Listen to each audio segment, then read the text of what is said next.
Reconstructionist Radio Podcast Network presents Axe to the Root with Bo Marinov, where you get a Christian Reconstructionist perspective on the pressing issues of today.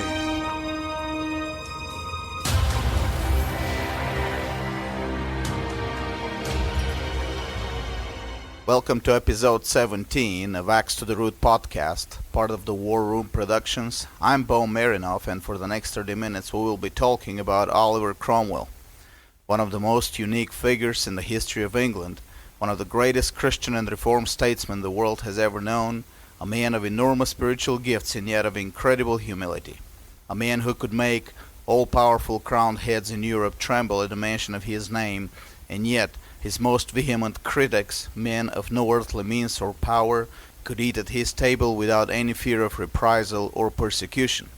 A man who was instrumental in sentencing a king to death, was powerful enough to become king himself, was offered to become a king, and refused as a matter of principle.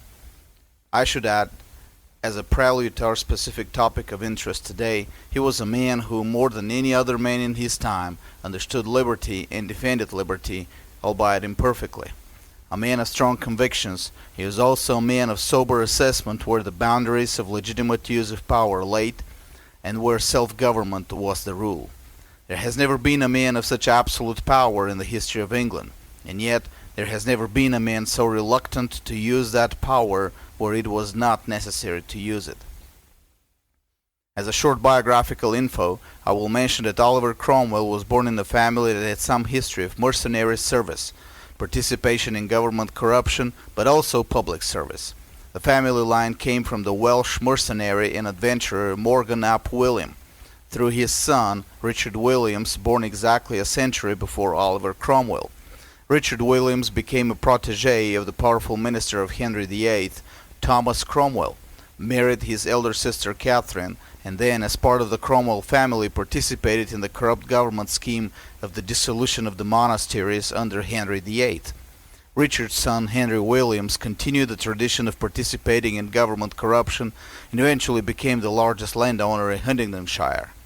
The wealth then was dissipated in different ways, and Robert Cromwell, Oliver's father, was a man of modest means. He was also the guy who changed his name from Williams to Cromwell. Thus, Oliver Cromwell was not born into the Puritan faith, nor did he inherit it from his fathers. Indeed, East England, where he was born, had a high concentration of Puritan congregations, and Oliver did have at least one teacher who was committed to teach him the Reformed faith. But the early years of Oliver show anything but a young man committed to any faith. To the contrary, he was inclined to sin, dissolution, and profligacy. He was sent by his father to Sidney Sussex College in Cambridge, but left after the death of his father. The attempts of his richer relatives to get him to study were apparently unsuccessful, and he returned to his home to take care of his mother and his 7 unwed sisters. He was 20 at the time. The next year he married Elizabeth Bouchard, the daughter of a London-based Puritan merchant. The marriage provided connections to the industrial and merchant class in London, which at the time was almost entirely Puritan and Presbyterian, but in addition to it, it gave Oliver a wife who remained faithful, frugal, and level-headed even when she was declared the protectress of England and had an enormous power.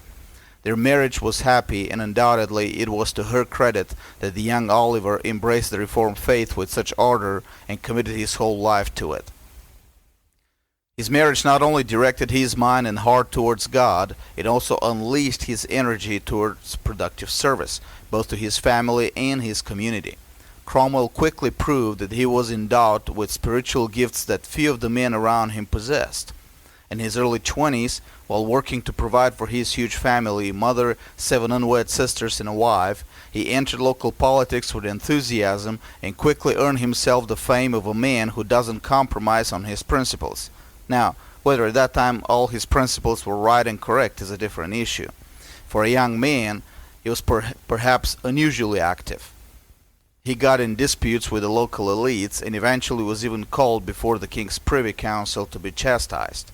After these disputes, in 1631 he moved to another place, and his economic position deteriorated even more. From a member of the gentry, he was now as low as a free peasant who had to till the earth to survive. For someone who just 3 years earlier was a member of Parliament, having to sell eggs and wool to earn a scanty living was a serious setback. Cromwell, now an ardent Puritan, took it without complaint as God's providence. He was then 31 years old. He had to struggle for 5 years before his situation improved, and then for another 5 years before he was restored in the social status of the gentry, which at the time was important for his political aspirations and purposes. By the age of 41, he was a mature man, experienced in economic hardship and survival, responsible care for a large family, but also in political action and controversies. Apparently also, this was the period that trained his body and his mind for his future career of the greatest and most successful military commander England has ever known. That career started in 1640 when he was 41. When King Charles I summoned another parliament to vote on his demand for funds. The young man wasn't there anymore. Cromwell was now a man of influence among a group of aristocrats of Puritan faith.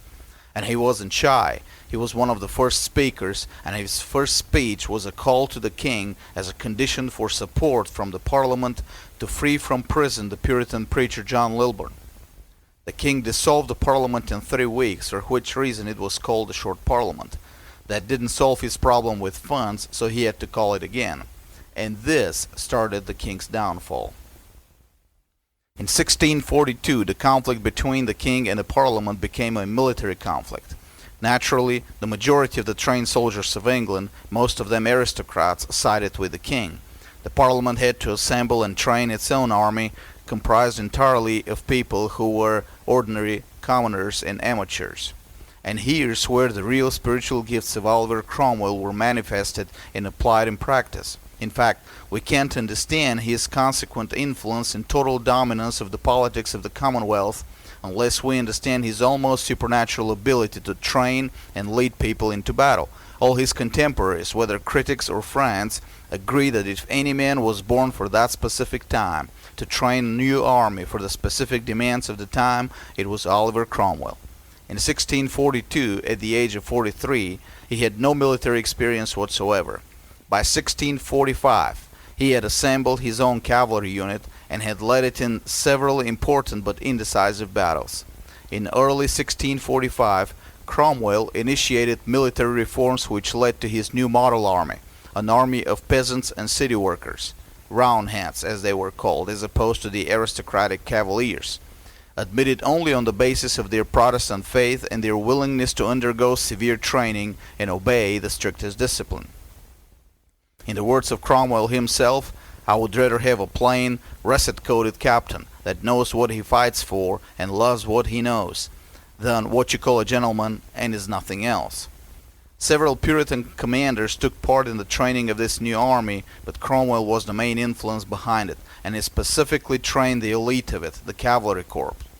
So strict was their training and discipline that Cromwell's cavalrymen could ride and charge in a close formation, knee to knee, without breaking ranks, and when in combat they could reassemble their lines at command within the matter of seconds, whether for the purpose of pursuit, regrouping, or orderly retreat.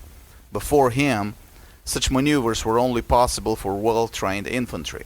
Cromwell combined the pack formation of the infantry with the mobility of the cavalry, creating troops that, for all practical purposes, were the fighting equivalent of modern tanks. Without their unwavering faith and their steel-quality discipline, these amateur farm boys and city boys wouldn't be able to perform so well on the battlefield. The results came within weeks. Between 1642 and 1645, most of the battles between the king's army and the parliamentary forces were indecisive. In the summer of 1645, only a few months after Cromwell introduced his reforms, his Roundheads reduced to nothing the king's veteran troops at the Battle of Naseby. Within the next several months, all the royalist strongholds in the west of England and in Wales were taken, and the king surrendered to the Scots within a few months. The Battle of Naseby was the beginning of a lifelong string of only victories. After it, Cromwell would never lose a battle again till the end of his life, so much as his enemies would start the rumor that he had sold his soul to the devil for military invincibility. Thus ended the First English Civil War, in which the Calvinist forces in Britain of all denominations fought against King Charles I and defeated him. It was a victory for the Reformation, not just a religious victory. Unlike our modern pietist churchmen, the Reformation at the time meant much more than tulip and individualist navel-gazing with the purpose of making sure we are saved. In the words of Martin Bucer, Reformation means the complete Christianization of all of life. The war against the king's power was a war for self-government, liberty, and a war against government regulations and taxes, against corruption and cronyism, etc. The English Puritans saw every activity of man, individual and corporate, as theological, and therefore they saw it mandatory to resist those government practices which followed from a pagan ideology of government. The English Civil War could have been the last, and England could have transitioned to reformed commonwealth and remained so till our own day. The king was defeated, the cavaliers were dispersed, the parliamentary army was triumphant, and the majority of the population of England was jubilant. For the initial expectations about peace under the rule of reformed parliament were very optimistic. The few remaining royalist strongholds were subdued and they accepted the inevitable. But the peace was short-lived. Cromwell had to find another civil war and then continue fighting political battles which eventually destroyed the reputation of the reformed leadership of England and led to the restoration of the monarchy, and with it to a collapse of the reformed faith in England. Cromwell won them all, but the future was lost to Calvinism in England. The reason he had to fight those wars was the foolishness and the perfidy of Presbyterians, English and Scottish, who at the time were more devoted to their narrow denominational interests than to the success and the flourishing of the Reformed faith in Britain. Yes, folks, I have to say it with a heavy heart. The Second and the Third English Civil Wars and subsequent demise of the Reformed faith in England are a huge black mark on the historical reputation of Presbyterians. There is absolutely no excuse for their conduct in those years. Their children did repair that reputation in the American Revolution, but that early generation of Presbyterians is still guilty. But let's get into the details of that history, and through that, let's try to understand the views of Christian Commonwealth of Oliver Cromwell, what he fought for, the liberty he believed in and defended, and how his views were far ahead of his time.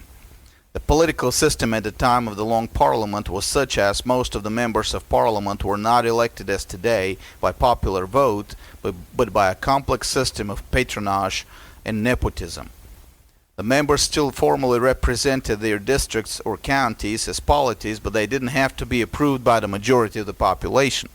In this system, under different historical circumstances, a significant share of the members of the Long Parliament were Presbyterians, a share which did not represent the real percentage of Presbyterians among the population. Presbyterians were well represented not only among that upper middle class of the gentry and the aristocracy, which, under the earlier laws, had political franchise. On the other hand, the new powerful institution created by Cromwell under the new military reforms, his new model army, was more broadly democratic in its recruiting, and therefore had a higher number of independents. Thus, from the very beginning, the Presbyterian group in Parliament harbored suspicions and distrust of the army, which they saw as a hotbed of Puritans and independents. Presbyterians in Parliament started negotiating with King Charles behind the back of the other reform groups even as early as 1643. While the First Civil War was still going on, and the Reformed Christians were still dying on the battlefields protecting that very same Parliament against the king's armies. The purpose of those negotiations was narrowly denominational, to get Charles to agree to change the establishment of the Church of England from Episcopal to Presbyterian. I mentioned foolishness and perfidy. Foolishness because, given their previous experience with Charles, they should have known that there was not a single reason to expect that he would keep his word any longer than it suited him. Certainly not for a group which was in the tiny minority and had no social power. All their power at the time came from the military power of Cromwell's army, which protected them from the king. Perfidy, because these negotiations were happening behind the back of the other reform groups. The Presbyterian faction, not having any social support and power of their own, were trying to play the two main powers, the parliamentary army and the king, in order to promote the Presbyterian agenda. There were opinions well founded given the course of events during the first 3 years of the Civil War, that Presbyterian commanders were conducting their campaigns half-heartedly, not wanting to reach victory but only to bring Charles to the bargaining table. The king being held in custody after the First Civil War, the Presbyterians continued negotiating with him about the establishment of the Presbyterian denomination as state religion of England, which would have meant the disenfranchisement and ultimately persecution of all reformed non-Presbyterian denominations and groups who had fought for the Parliament. This, of course, earned the disapproval and discontent of the majority of the Protestant population of England, and especially in London. Cromwell and his generals had to suppress a mutiny among their own troops who believed they were defrauded to fight to protect the Parliament, which now wanted to take away their liberties. Cromwell was being faithful to his oaths, and he was trying to prevent a fratricidal war between the reformed factions, caused by the betrayal of the Presbyterian politicians. But the war couldn't be averted. Encouraged by the negotiations between the king and the Presbyterians, Royalists in England and Wales revolted against the parliamentarian rule. They were joined by a group of Scottish Presbyterian Royalists. The Scottish Kirk refused to bless the revolt, but it also refused to excommunicate the participants, which only encouraged them. Cromwell's army was now fighting on three fronts: against English Royalists, against Scottish Presbyterians, and politically against its own parliament.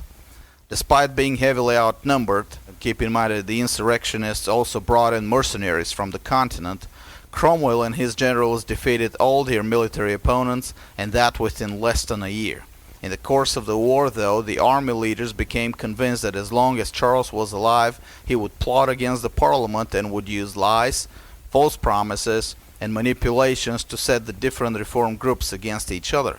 The conclusion was obvious. The king had to be taken to court for his treason against England. He was, and on January 30th, 1649, he was executed in London.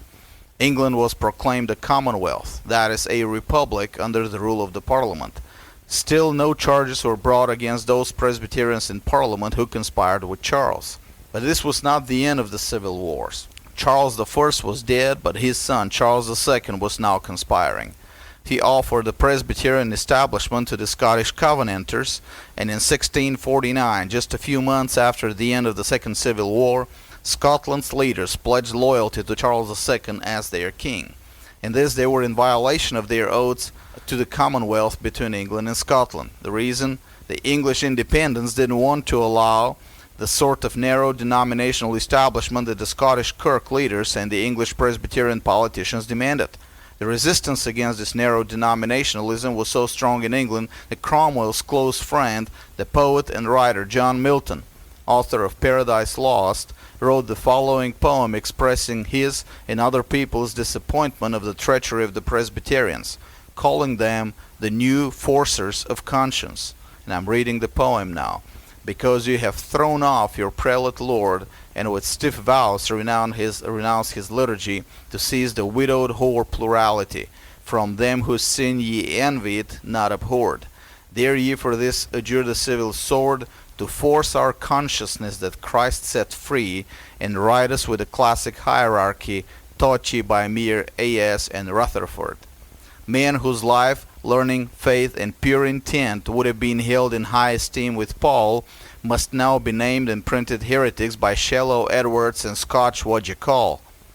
But we do hope to find out all your tricks, your plots and packing, worse than those of Trent, that so the Parliament may with their wholesome and preventive shears clip your phylacteries, though balk your ears, and succor our just fears, when they shall read this clearly in your charge: New presbyter is but old priest writ large.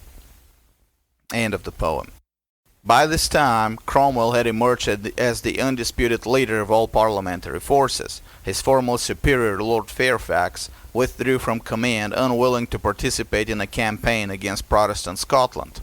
Cromwell had no choice. He decided not to wait until the combined forces of Scots and Royalists invade and landed south of Edinburgh with only half of his army with minimal provisions. The English were outnumbered 2 or 3 to 1, and the Scots were led by the most illustrious commander in Britain at the time, David Leslie, who had served for several European nations that had fought with distinction on the battlefields of Germany and Russia. And yet, on September 3rd, 1650, at Dunbar in Scotland, Cromwell achieved his greatest victory ever. Severely outnumbered, without supplies, without artillery, cut off from his route for retreat, he was able to smash the Scottish army so that even preachers throughout Scotland acknowledged from the pulpits that Dunbar was God's judgment on Scotland for her whoring with Charles II.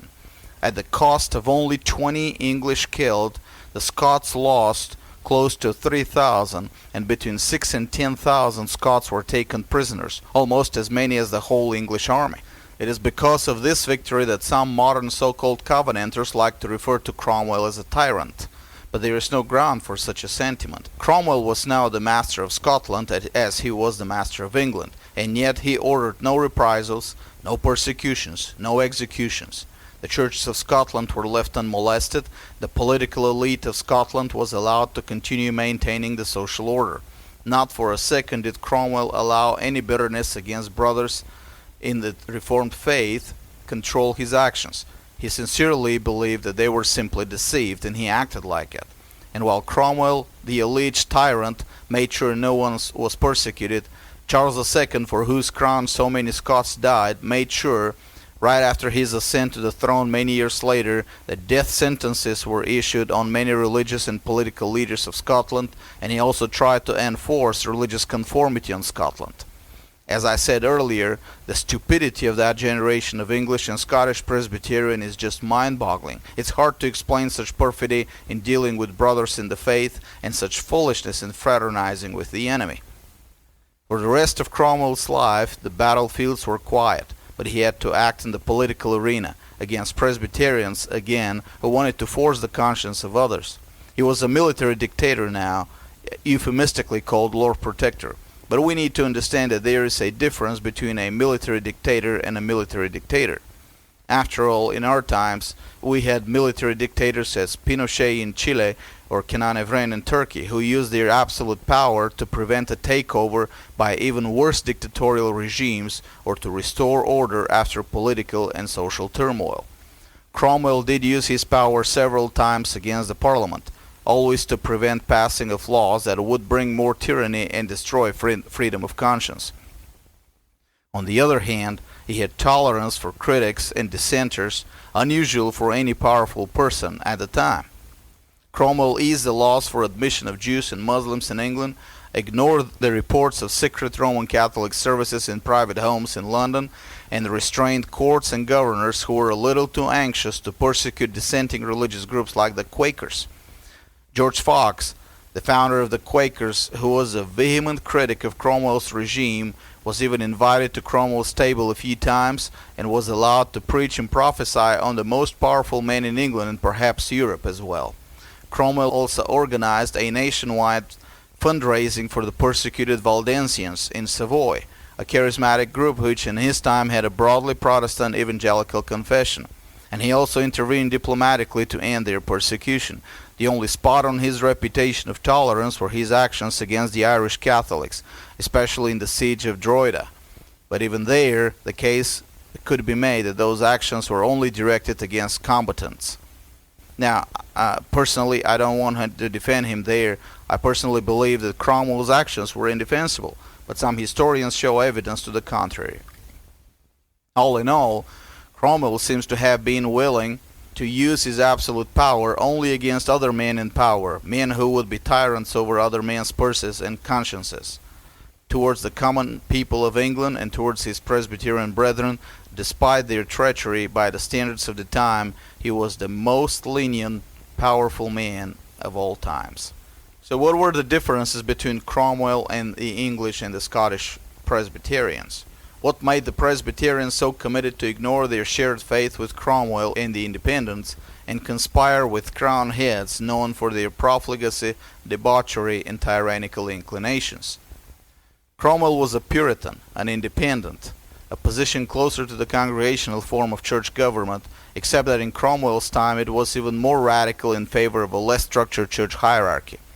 Now, I need to mention here that my personal beliefs are closer to Presbyterianism, as long as it is true Presbyterianism, not like what we have today. As a side note, I have explained the problems with it in my article on ChristendomRestored.com titled Modern Presbyterianism and the Destruction of the Principle of Plurality of Elders. I believe in plurality of elders, but I also think higher courts are necessary with the purpose of keeping checks on local sessions and elders who are eager to overstep their boundaries. But as biased as I am in favor of Presbyterianism, Cromwell's views on civil government were much closer to the Bible than were the views of the Presbyterians of his time. Both groups, Independents and Presbyterians, advocated establishmentarianism. Both groups believed that the civil government must be subject to the moral law of God and therefore was to be preached to, prophesied to, and instructed in the way of righteousness by the church. Both groups believed that the civil government was an institution under God, not independent from religion. Both groups believe that the gospel is not limited to the heart of man only, but included man's society and its institution, as well as man's economic activities. There was also a significant difference, and it was not in the extent of the power of the gospel, but in the limits on the different levels of government. The Presbyterian view of civil government was not based on the Reformed faith. It was a leftover from the Roman Catholic view of government, that civil government is allowed to apply its power in matter of personal conscience and self-government. True, they believe that the king must be restrained by the law, as Samuel Rutherford wrote, but in their view the law placed very few restrictions on the king when it comes to personal consciences. Thus, if the king could be persuaded to establish the correct form of worship throughout the land, a Presbyterian polity for example, he would have a divine mandate to control or regulate church gatherings to conform to that polity. Though Presbyterians of the time didn't realize that this was not a biblical mandate. This came straight out of the pagan views of the king as a priest. The irony of the situation was that that same establishmentarianism had been used before against the Presbyterians themselves, and then was used again during the Restoration against them again, and yet they rooted for it when they were in power. Cromwell, on the other hand, understood the difference between power and authority, and therefore the limits of lawful use of power by the different institutions of government. Having an absolute power concentrated in his hands, he was reluctant to use it to its full extent. He saw civil government as a limited government, a sphere of government, not the government. Other governments were just as authoritative in their own spheres, and therefore immune to intervention. Self-government was to be one of them, but he also advocated for church governments to be separated from the civil government and therefore protected against trespassing from the government. His reluctance in his years as Lord Protector to persecute Roman Catholics, who in all else remained loyal to the social order and the laws, was based on his understanding that as long as the civil laws were obeyed, the religion of a person was a matter of personal conscience and therefore immune to government intervention. He also made steps to protect private businesses from government intervention. This in itself was not new. Protestant Netherlands had had such laws for 80 years before that, but in the context of England, still a land of feudal duties, it was a revolutionary step to declare business free of intervention. Cromwell did believe that the same moral law applied to both the individual and the state, but he also knew that the spheres of jurisdiction were to be different between the self-governing individual, the church, and the state. Presbyterian establishmentarianism, therefore, was close to a religious, narrowly denominational, totalitarian state. The government was supposed to be the father of its immature, wayward children. It was supposed to establish and subsidize the churches. It was supposed to mandate attendance and faith to goad people into worshiping God, even if there was no real faith in them, which biblically would be an abomination, worshiping without faith, and such abomination would be presupposed in such establishmentarianism, and in fact imposed by law. It was a natural law-based worship of power. If there is some power in the society, it was to be used to its maximum extent to enforce uniformity of faith and creed. Cromwell's view was a general Christian establishment in which the government had a limited role, in which role it was supposed to follow the specific instructions given to it in the law of God. Power was not to be used unless necessary, and even then the civil government had boundaries, and it could not cross those boundaries even if it looked like it could fix the situation. God had put a yoke around the necks of kings and rulers, and Cromwell used his power only to stop other rulers from transgressing their boundaries. He mainly used his power as an interposing magistrate to protect the people of England from the tyrannies of the king and the Presbyterian elite. As to the individual ordinary people of England, he protected them. It was for this reason that Presbyterians were so eager and willing to conspire first with King Charles and then with his son. Faith and creed be damned, the two parties had a common view of government opposed to Cromwell's view, and all they needed to do is meet in the middle and create a new form of despotism based on Presbyterian establishmentarianism. Cromwell and his army were the obstacle before such totalitarian state. No wonder he is not fondly remembered by them. On the surface, the religious faith was the same. When it came to applied theology and social views, Presbyterians were old priests writ large, following the same old Romanist view of government. Cromwell was far ahead of his time in understanding what social views his Reformed faith demanded, and he fought for the liberty it demanded. When Cromwell died, they could now have their king, but he didn't need them anymore. For another generation, the Reformed faith in England would be persecuted, undoubtedly as a judgment from God on a generation of Reformed believers who wanted a king. Only in the Glorious Revolution in 1689 Cromwell's view prevailed. England became a broad Christian establishment of constitutional liberties and restraint upon government. Not perfect, but close. And a century later, America would continue on the same road.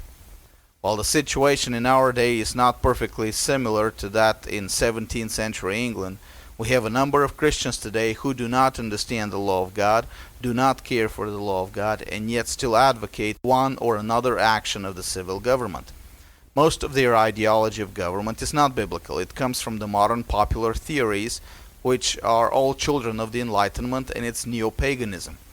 Paganism in all its forms leads to tyranny. In the final account, our participation as Christians in the political arena without a clear understanding of the boundaries of civil government will lead not to more righteousness nor to more religious liberty. It will only lead to more wickedness and tyranny. The law of God must be at the foundation of our political involvement, and we must reject the temptation to expect the civil government to solve problems which are biblically given to the family and the church. Like the Presbyterians of Cromwell's time, we may find ourselves in alliance with the enemies of God and eventually undermine our own efforts. In this, Cromwell should be a good example of a man who knew the limits of government. A man ahead of his time, but also a man underestimated in our own time. His view of government and his actions in preventing tyranny may once again be a good school for us in our own times of creeping tyranny. The book I will recommend this week is a short biography of Cromwell, The Protector of Vindication by Merle Daubigny. While there are some more comprehensive biographies of Cromwell, Daubigny's strong commitment to reading history in terms only of the providence of God and the move of His Spirit is a good example of how a Christian should view history.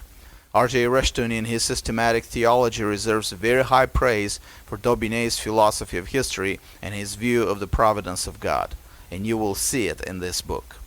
And once again, I want to mention the mission field where my heart is, Bulgaria. We have been working for over 20 years now to bring to that mission field the comprehensive gospel of Christ and the law of God, which would reform the very idea of government in the hearts and the minds of Bulgaria. We have had success so far by God's grace. The more we publish, the more success we will have. I was asked recently how much does an average book cost to produce in Bulgaria. My answer, $3 production cost per copy, which means a regular gift and $10 a month will help place on the market 3 copies per month of sound Reformed theology applied to all life.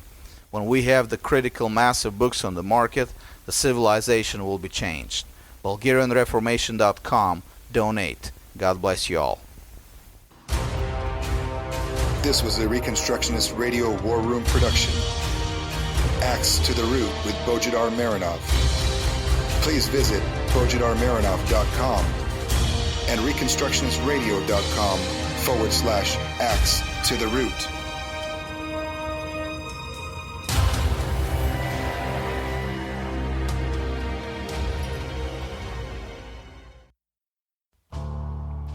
The Reconstructionist Radio Podcast Network brings to you a complete lineup of podcasts where you will hear practical and tactical theology.